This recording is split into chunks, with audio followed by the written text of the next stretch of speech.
स्वागत है आप सबका वी पॉलिटिकल चैनल में। और आज हम डिस्कस करने वाले हैं एक न्यू टॉपिक, और वो टॉपिक है राजनीतिक सिद्धांत। आपको पता है कि मैंने इससे पहले लेक्चर में आपको बताया था कि राजनीतिक सिद्धांत क्या है। इस लेक्चर में हम पढ़ेंगे राजनीतिक सिद्धांत के आगे का टॉपिक। तो स्टार्ट करते हैं अपना आज का टॉपिक। और आज का टॉपिक है हमारा, ये जो है MPS 1 के लिए बहुत ही इंपॉर्टेंट है, साथ में ही BA फर्स्ट ईयर वालों के लिए बहुत इंपॉर्टेंट क्वेश्चन है। और अगर आपके पास पॉलिटिकल साइंस सब्जेक्ट है तो आपके पेपर में ये क्वेश्चन आना ही आना है, चाहे आप 11th क्लास के स्टूडेंट हैं, चाहे आप BA कर रहे हैं या MA। इस क्वेश्चन को अगर आप प्रिपेयर कर लेते हैं तो आप जो है एग्जाम में अच्छे मार्क्स पा सकते हैं। तो आज के लेक्चर में हम पढ़ेंगे राजनीतिक सिद्धांत की प्रकृति, जो मोस्ट इंपॉर्टेंट है आपके एग्जाम के लिए। इसी के साथ सेकंड टॉपिक हम इसमें पढ़ेंगे राजनीतिक सिद्धांत का हम अध्ययन क्यों करें, राजनीतिक सिद्धांत का अध्ययन करना क्यों आवश्यक है। उसी के साथ राजनीतिक सिद्धांत के कार्य क्या है, क्या क्या राजनीतिक सिद्धांत के कार्य हैं, ये हम इस लेक्चर में पढ़ेंगे। और इसके नेक्स्ट लेक्चर में हम पढ़ेंगे राजनीतिक सिद्धांत का महत्व। तो पहले जो हमने ब्लैक बोर्ड पे आज के टॉपिक्स लिख रखे हैं उसको डिस्कस कर लेते हैं। तो आपको पता है, जैसे मैंने आपको इससे पिछले वाले लेक्चर में राजनीतिक सिद्धांत क्या है इसको अच्छे से समझा दिया था विद डेफिनेशन। तो आप इसे पहले वाला लेक्चर देख लीजिए राजनीतिक सिद्धांत के लिए। स्टूडेंट्स, ये आप सभी के लिए इंपॉर्टेंट है, चाहे आप 11th क्लास के स्टूडेंट है या BA फर्स्ट ईयर के या इग्नू से आप MA कर रहे हैं, तो भी आपके लिए इंपॉर्टेंट टॉपिक है। तो चलिए स्टार्ट करते हैं। सबसे पहले हम पढ़ेंगे राजनीतिक सिद्धांत की प्रकृति, और जो है ये मोस्ट इंपॉर्टेंट है। राजनीतिक सिद्धांत को राजनीतिक विचार कहा जाता है। जब भी हम राजनीतिक सिद्धांत की बात करते हैं, हमने पढ़ लिया पिछले लेक्चर में कि राजनीतिक सिद्धांत क्या है, भावनात्मक रूप से सोच विचार, हम किसके प्रति कैसा सोच विचार करते हैं। राजनीतिक विज्ञान और राजनीतिक दर्शन का समावेश होता है राजनीतिक सिद्धांत में। आप इसे पिछले वाला लेक्चर जरूर देखिए, तभी आपको पता चलेगा राजनीतिक सिद्धांत क्या है। और इसमें हम पढ़ रहे हैं राजनीतिक सिद्धांत को जो है राजनीतिक विचार कहा जाता है। ये हम पहले वाले लेक्चर में भी पढ़ चुके हैं कि राजनीतिक सिद्धांत क्या है, राजनीतिक विचार है कि हमारा राजनीति के प्रति कैसा विचार है। परंतु कुछ इसे राजनीतिक दर्शन के समकक्ष मानते हैं, परंतु कुछ लोग क्या मानते हैं, कुछ जो है विचारक क्या मानते हैं कि ये राजनीतिक दर्शन के समकक्ष है। मतलब ये राजनीतिक विचार भी है और राजनीति का जो दर्शन है उसके समकक्ष है राजनीतिक सिद्धांत। राजनीतिक सिद्धांत आंशिक इतिहास, आंशिक दर्शन और विज्ञान भी है।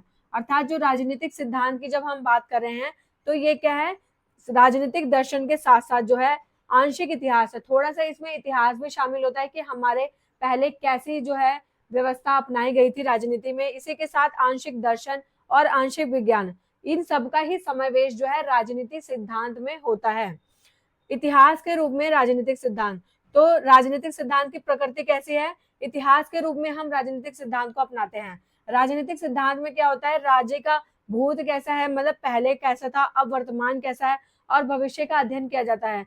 कि जब हम राजनीतिक सिद्धांत की बात करते हैं तो हम इसमें इतिहास को भी देखते हैं कि पहले कौन से प्राइम मिनिस्टर थे, अब कौन से हैं, और भविष्य में कौन बन सकता है। ये सब कल्पना जो है हम राजनीतिक सिद्धांत के अंतर्गत करते हैं। दर्शन के रूप में राजनीतिक सिद्धांत, दर्शन शास्त्र का अर्थ क्या है, सूक्ष्म विवरण।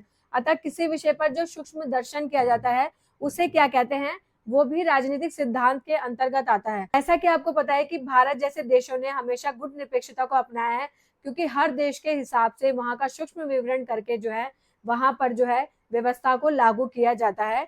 तो इसलिए जो है राजनीतिक सिद्धांत के अंतर्गत दर्शन के रूप में, दर्शन शास्त्र में क्या होता है, सूक्ष्म विवरण किया जाता है। इसी के साथ विज्ञान के रूप में राजनीतिक सिद्धांत, राजनीतिक सिद्धांत क्या है, एक विज्ञान है। जो राजनीतिक का सिद्धांत है ये एक विज्ञान है, परंतु जिस प्रकार समग्र विज्ञान राजनीतिक सिद्धांत नहीं है।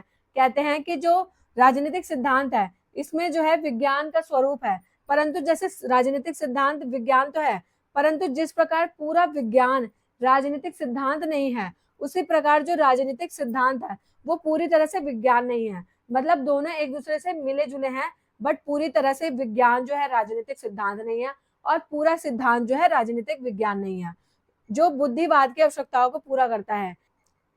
क्यों हमने राजनीतिक सिद्धांत को जो है विज्ञान की श्रेणी में रखा है, क्योंकि इससे जो है तार्किकता और बौद्धिकता का मतलब बनता है। इसलिए जो बुद्धिवाद की आवश्यकताओं को पूरा करते हैं, बुद्धिवाद की आवश्यकताओं को देखते ही राजनीतिक सिद्धांत को विज्ञान के अंतर्गत रखा जाता है। अब हम पढ़ेंगे राजनीतिक सिद्धांत का अध्ययन क्यों करें। हमने इतनी बात कर ली कि राजनीतिक सिद्धांत में हम इतिहास का अध्ययन करते हैं, राजनीतिक सिद्धांत में हम दर्शन का अध्ययन करते हैं, इसी के साथ राजनीतिक सिद्धांत में विज्ञान भी होता है, तो हम इसका अध्ययन क्यों करें। राजनीतिक सिद्धांत कोई साधारण नहीं, अपितु राजनीति का एक परिपक्व, बेहतर और विकसित दुनिया बनाने का बड़ा अभ्यास है। जो राजनीतिक सिद्धांत है, इससे क्या है, ये सिर्फ एक राजनीति नहीं है, एक अच्छा, बेहतर और विकसित दुनिया बनाने का एक अभ्यास किया जाता है राजनीतिक सिद्धांत में। राजनीतिक गतिविधियों का ज्ञान, इसके अंदर क्या होता है कि राजनीति में क्या क्या गतिविधियां चल रही है, इसका ज्ञान जो है हमें इसी से होता है कि राजनीतिक गतिविधियां किस प्रकार की, कौन कौन सी और क्या हो रही हैं और क्यों हो रही है, इसका अध्ययन जो है हम राजनीतिक सिद्धांत के अंतर्गत करते हैं।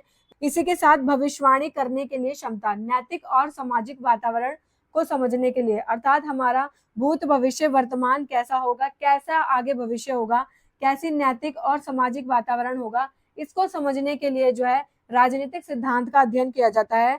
इसी के साथ हमारा थर्ड पॉइंट है वातावरण को समझने का साधन। इसके द्वारा समाज के यथार्थ, वास्तविक स्वरूप, विश्वास योग्य व संचनीय ज्ञान की प्राप्ति की जा सकती है। मतलब जो हमारा राजनीतिक सिद्धांत है, इससे हम समझ सकते हैं कि समाज का यथार्थ रूप कैसा है, वास्तविक रूप कैसा है, क्या विश्वास है और क्या संचनीय ज्ञान की प्राप्ति की गई है। ठीक है, इसका अध्ययन भी जो है हम राजनीतिक सिद्धांत के अंतर्गत करते हैं। नेक्स्ट पॉइंट है शैक्षिक दृष्टिकोण से महत्व। शिक्षा के दृष्टिकोण से आंकड़ों का एकत्रीकरण और समस्याओं के निवारण में सहायता प्रदान करता है। अर्थात शिक्षा के दृष्टिकोण से देखें तो भी राजनीतिक सिद्धांत का बहुत महत्वपूर्ण भूमिका निभाता है, क्योंकि इसके द्वारा जो है आंकड़ों का एकत्रीकरण होता है और समस्याओं के निवारण में सहायता प्रदान करता है। ये जो है हमारा राजनीतिक सिद्धांत। ठीक है, राजनीतिक सिद्धांत के कार्य हम पढ़ेंगे। हमने पढ़ लिया राजनीतिक सिद्धांत की प्रकृति कैसी है, इसके बाद हमने पढ़ा राजनीतिक सिद्धांत का अध्ययन हम क्यों करें। अब हम थर्ड पॉइंट पढ़ रहे हैं इस लेक्चर का, राजनीतिक सिद्धांत के क्या क्या कार्य हैं, मतलब राजनीतिक सिद्धांत के अंतर्गत क्या कार्य होते हैं। वैज्ञानिक दृष्टिकोण विकसित करने में, जैसा हमें पता है कि राजनीतिक सिद्धांत जो है विज्ञान भी है, इसलिए वैज्ञानिक दृष्टिकोण विकसित करने में जो है राजनीतिक सिद्धांत का महत्वपूर्ण योगदान है। सेकेंड पॉइंट है भविष्यवाणी की सामर्थ्य पैदा करना, अर्थात जो है भविष्यवाणी करने में भी जो है राजनीतिक सिद्धांत का ये कार्य है। दिशा निर्देश करना, दिशा निर्देश करना भी जो है राजनीतिक सिद्धांत के कार्य के अंतर्गत आता है। फोर्थ पॉइंट है हमारा समाज के राजनीतिक प्रगति के लिए आवश्यक, अर्थात राजनीतिक सिद्धांत का कार्य क्या है, समाज की प्रगति के लिए बहुत ज्यादा ही जरूरी है। और नेक्स्ट पॉइंट है हमारा राजनीतिक सिद्धांत का महत्व। तो राजनीतिक सिद्धांत का महत्व जो है हम नेक्स्ट लेक्चर में पढ़ेंगे, क्योंकि ये आपके एग्जाम के लिए बहुत ही इंपॉर्टेंट है। और आपके एग्जाम में ऐसे क्वेश्चन आता है कि राजनीतिक सिद्धांत क्या है, इसकी प्रकृति, इसके महत्व का वर्णन कीजिए। सो हम नेक्स्ट लेक्चर में महत्व को अच्छे से पढ़ेंगे। सो अगर आपके एग्जाम में 10 मार्क्स का आता है या आपके एग्जाम में 25 मार्क्स का आता है, अगर आप बीए ऑनर्स बी प्रोग्राम के स्टूडेंट हैं तो 25 मार्क्स का आता है, और अगर आप एमए के स्टूडेंट है तो आपके एग्जाम में 10 मार्क्स का आता है। तो आप दोनों के लिए ये मटेरियल सफिशिएंट है और आप जो है इससे अपना पूरा एग्जाम का पेपर लिख सकते हैं, आपको बहुत ही अच्छे मार्क्स मिलेंगे। मैं बुक्स में से पढ़ा रही हूँ, बट आपको जो मेन टॉपिक है, जो मेन पॉइंट्स है और जो इजी नोट्स है, मैं आपको वही प्रोवाइड करूंगी। अगर आप इस लेक्चर से पढ़ लेते हैं तो आपको कहीं और पढ़ने की जरूरत नहीं पड़ेगी। तो गाइज आई होप कि आपको समझ आ गया हो, फिर भी मैं आपको एक बार शॉर्ट्स में दोबारा रिपीट करा देती हूँ। तो आज हमने पढ़ा है राजनीतिक सिद्धांत, उसके अंतर्गत हमने पढ़ा है राजनीतिक सिद्धांत की प्रकृति, इसी के साथ हमने पढ़ा है राजनीतिक सिद्धांत का हम अध्ययन क्यों करें, और इसके बाद हमने पढ़ा राजनीतिक सिद्धांत के कार्य और महत्व मैंने आपको बताई थी, लास्ट लेक्चर में पढ़ेंगे। तो राजनीतिक सिद्धांत की प्रकृति क्या है, राजनीतिक सिद्धांत को क्या कहा जाता है, राजनीतिक विचार कहा जाता है, और इसके साथ साथ कुछ इसे जो है राजनीतिक दर्शन के समकक्ष मानते हैं। इसी के साथ जो है राजनीतिक सिद्धांत क्या है, आंशिक इतिहास है, आंशिक दर्शन और आंशिक विज्ञान भी है।